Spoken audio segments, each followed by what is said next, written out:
Milk and cereal nutrition now in a great tasting bar. Mom, you are good. Milk and cereal bars, everything but the mold. I already had one. When? You are looking at Steve and Bluey, stars of film, radio, and print. They're the brainchild of Stephen Fisher, no relation, a local artist, and he joins us now to talk about his own creations. First of all, congratulations. Oh no! First of all, thank you for having me here. Oh this no, is great.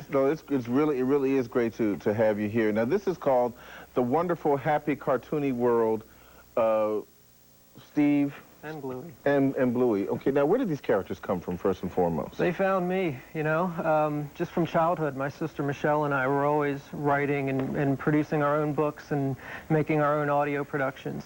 And out of that, you know, we had a stockpile of characters that developed on their own, Steve and Bluey certainly being two of those that developed enormously on their own, and just characters that we kept going back to on our own little pretend productions. What kind of comedy would you call this? How would you describe it? Situational, totally. You know, just finding absurdity in an everyday situation. Bluey is the kind of character that would go into a supermarket and very sincerely and innocently get a can of corn from the stack, from the pile, but because he's so short, he would just take what's naturally in front of him, which is the one that holds up the whole stack, you know.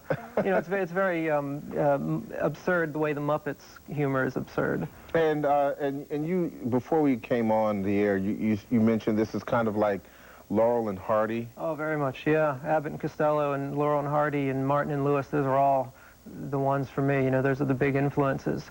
And, you know, I really picture the comedy team as a modern-day adaptation from that. And just in the humor, being very wholesome and family-oriented. Mm-hmm. You know, and certainly in this day and age, a very, very important thing. But Very this rare thing, too. Exactly. Now, this is adult humor, but it's not, as you suggest, it's not in any way perverse. It is family-oriented humor. But is this for kids as well? It's for kids in the sense that there's a positive role model issue going on. You know, Steve and Bluey are basically decent characters, and they're presented in situations in the book, certainly, where their character is tested, you know, and how they react to that is very much a good example for kids. It's appropriate for adults because the underlining issue in this book is about being an independent artist and what it means to be an independent artist in this world. You are a salesman sometimes more than you are a craftsman, and you're out there and you're hustling and you're pounding the pavement and you're knocking on doors.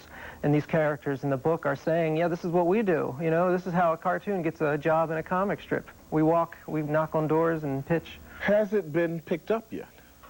It is, you know, it's locally. It's, you know, I'm not about going to the big corporate suits in New York or LA or something. That's not what it's about for me. You know, early on, that's how I thought it was done, and that's the approach I took. Mm-hmm. But just in recent times, it's been all about a more artistic approach, you know, and I'm not really interested in doing something that has necessarily a commercial interest. But you don't want to starve all your life.